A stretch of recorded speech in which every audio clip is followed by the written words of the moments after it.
મોહ પ્રકારના ડિસ્ટન્સ રિલેની રચના આકૃતિ સાથે સમજાવો. તો જો તમે અહીંયા આકૃતિમાં જોઈ શકતા હોય તો આ એક મોહ પ્રકારનું રિલે જે છે એનું ઇન્ટરનલ કન્સ્ટ્રક્શન આ પ્રકારનું હોય છે. એટલે આમાં તમને ખાલી એ પોલ જ નથી બતાવ્યા, બાકી અહીંયા આગળ 4 પોલ ટાઈપનું કન્સ્ટ્રક્શન બતાવવામાં આવે છે. બાકી અંદરની રચના આ પ્રકારની હોય એટલે સ્કીમેટિક અરેન્જમેન્ટ કહી શકાય. આ રિલેનો એક મુખ્ય ભાગ જે કહેવામાં આવે એ છે એનો આ હલકો નળાકાર રોટર કે જે એલ્યુમિનિયમમાંથી બનેલો છે, જેને આપણે ઇન્ડક્શન કપ કહીએ છીએ. ઓછી જડતા એટલે કે એની ઇનર્શિયા ઓછી હોય અને ઝડપી કામગીરી સુનિશ્ચિત થાય એના માટે એલ્યુમિનિયમમાંથી બનાવવામાં આવે છે. આ હોલો કપની અંદર એક સ્થિર લોખંડનો કોર બનાવવામાં છે, એટલે કે સ્ટેશનરી કોર બનાવવામાં આવે છે, જેથી એર ગેપનું રિલક્ટન્સ ઓછું થાય, જેથી મેગ્નેટિક ફ્લક્સ કપમાંથી કાર્યક્ષમ રીતે પસાર થાય છે. સ્ટેટરમાં પ્રોજેક્ટેડ પોલ એટલે કે સામાન્ય રીતે ક્રોસ પોલ ટાઈપના જે આકારમાં હોય એવી રીતે ગોઠવાયેલા 4 પોલ સાથે ઇલેક્ટ્રોમેગ્નેટ હોય છે.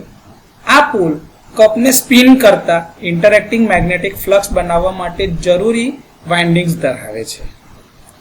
ઓપરેટિંગ વાઇન્ડિંગ જેની આપણે વાત કરીએ છીએ, જો તમે જોતા હોય તો અહીંયા આગળ એક ઓપરેટિંગ વાઇન્ડિંગ છે, એની સામે રિસ્ટ્રેનિંગ વાઇન્ડિંગ અને ઉપર અને નીચે બંને પોલરાઇઝિંગ વાઇન્ડિંગ મૂકેલા છે. તો ઓપરેટિંગ વાઇન્ડિંગ જે છે સામાન્ય રીતે કોઈ પણ એક પોલ પર વીંટાળવામાં આવે છે. અહીંયા ધારો કે ડાબા પોલ પર આપણે વીંટાળેલું છે, તેને કરંટ ટ્રાન્સફોર્મર એટલે કે સીટીના સેકન્ડરીમાંથી આવતા લાઇન કરંટ દ્વારા એનર્જાઇઝ કરવામાં આવે છે. આ વાઇન્ડિંગમાંથી પ્રવાહ ઓપરેટિંગ ટોર્ક ઉત્પન્ન કરવા માટે પોલરાઇઝ્ડ ફ્લક્સ સાથે ઇન્ટરેક્શન કરે છે, એટલે કે ક્રિયા પ્રતિક્રિયા કરે છે ગુજરાતીમાં કહીએ તો, જે રિલેના ટ્રીપ કોન્ટેક્ટ્સને બંધ કરવાનો પ્રયાસ કરે છે. જ્યારે ફોલ્ટ થાય ત્યારે ઓપરેટિંગ ટોર્ક જે છે એ આના દ્વારા જ મળશે. બીજી બે વાઇન્ડિંગ જે છે પોલરાઇઝિંગ વાઇન્ડિંગ, એક ઉપર અને એક નીચે, એવા 2 પોલ પર આપણે વીંટાળેલી છે. એ હંમેશા ઓપોઝિટ પોલ પર જ હોય. ધારો કે ડાબે જમણે બી લગાડાય કાં તો ઉપર નીચે બી લગાડાય. એને પોટેન્શિયલ ટ્રાન્સફોર્મર એટલે કે સિસ્ટમ વોલ્ટેજ દ્વારા એનર્જાઇઝ કરવામાં આવે છે. ઘણીવાર મેમરી એક્શન એટલે કે મેમરી ક્રિયા કરવા માટે, કારણ કે ક્લોઝિંગ ફોલ્ટ હોય જે એકદમ રિલેની નજીક જ હોય, ત્યારે રિલે સ્ટેબલ રહેવું જોઈએ અને ટોર્ક ઉત્પન્ન કરવા માટે જરૂરી ફેઝ એંગલ શિફ્ટ બનાવવા માટે આ વાઇન્ડિંગની સાથે સિરીઝમાં એક આ ટ્યુનિંગ કેપેસિટર લગાડવામાં આવે છે. આ વાઇન્ડિંગ રિલે માટે રેફરન્સનું ફ્લક્સ જે સિગ્નલ જરૂરી છે એ પૂરું પાડે છે.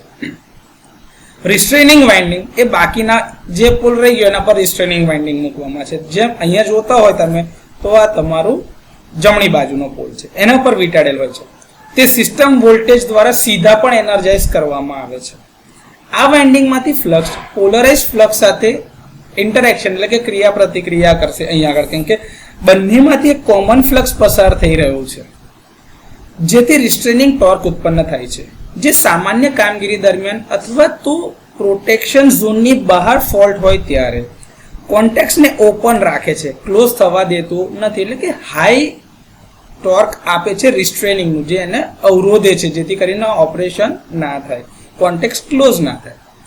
આમાં એક નાનકડું સ્પ્રિંગ મૂકેલું હોય છે, જે કંટ્રોલ સ્પ્રિંગ, જે ફોસ્ફરસ બ્રોન્ઝ મટીરિયલમાંથી બને છે, એની સાથે મૂવિંગ એસેમ્બલી સાથે જોડાયેલ છે.